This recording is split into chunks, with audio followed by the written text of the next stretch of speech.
Just speak like normal volume. Like this? Yes. This is our room, you guys see? Yes. Extremely. Come on, muscles. There's a weak resume. Cheers. This is icing.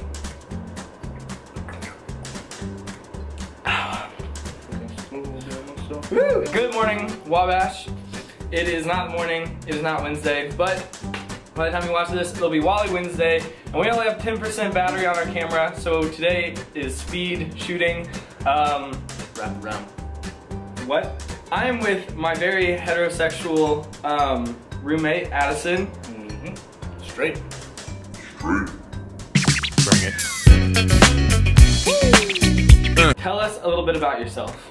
Well, my name's Addison. My girlfriend was already on here, Caitlin. You guys already know her from her drunken escapades. Are you recording? I'm pretty sure it's against bro code though, I just want to get this off my chest.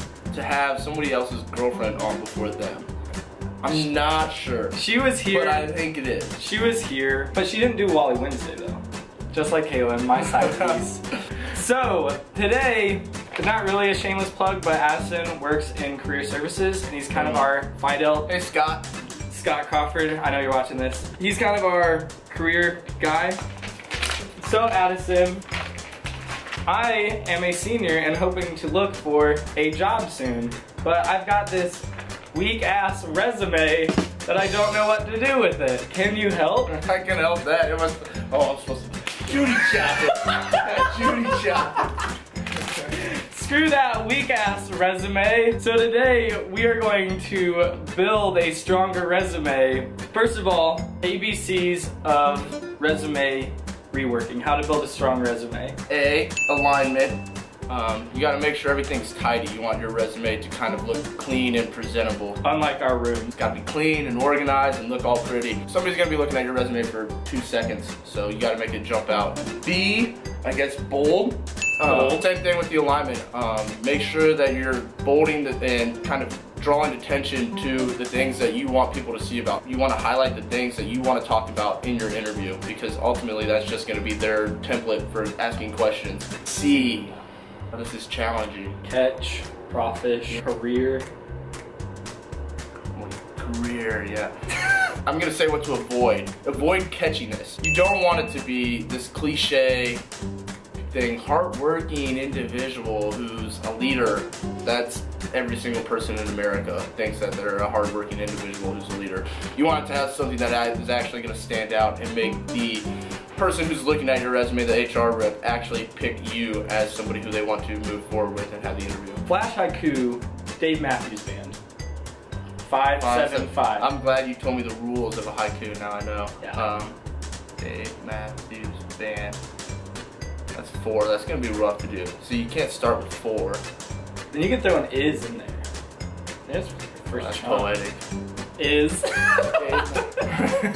2-step under the dreaming tree. So we got 3.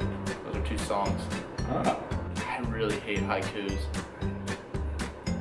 You just have to stick the dismount. I really hate this. Monkey was 8, a poetic license. Poetic license! It counts! That's what we learned in creative writing. So you recently really kind of jumped up and promoted a etiquette dinner that we did here at Wabash. I didn't go, he did. What are the 3 worst etiquette moves you could make?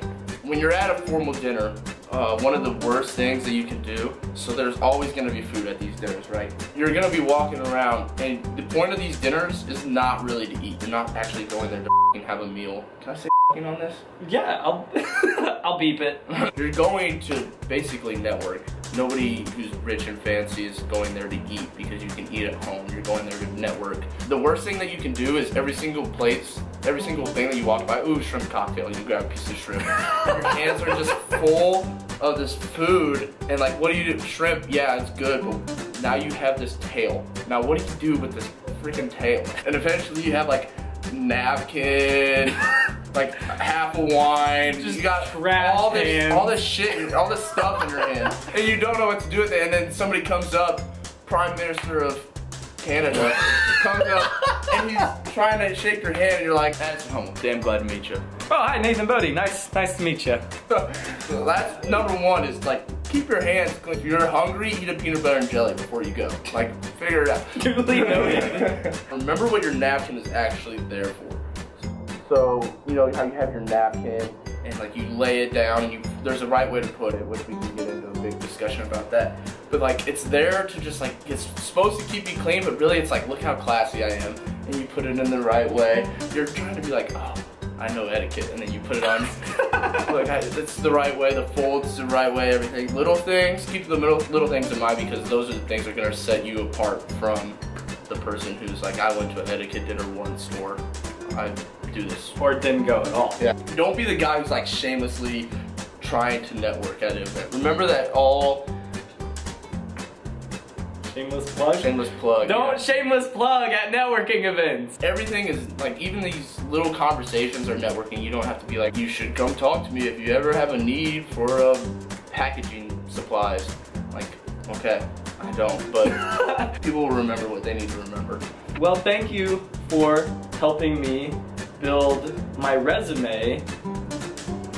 What's in that can over there? I mean, this can right here. This can over. This is the most cheesy shit I've ever It's seen. a swole resume. Put it in. No weak resumes for us. That's What is, and then you have so many options here. What is your favorite thing about being my roommate?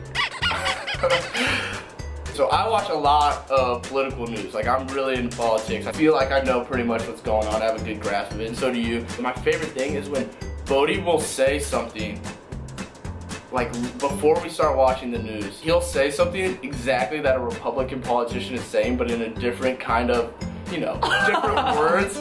So it'll be like Marco Rubio, which rest in peace, Marco. But Marco will say the same shit Bodie was saying, and Bodie will be like, oh my, that's just oh, and he'll storm out of the room so angry, and I'm just sitting there cracking up. I'm like, he said that, he doesn't even know he said that. Like a good Democrat, I'm a complete hypocrite. I liked it. I'm a judgy bitch. We know this. What's next for Addison Hummel? That is a good question. That's how it always is with the seniors. They're like, well, you tell me. Well, if you're watching this and you're a potential employer,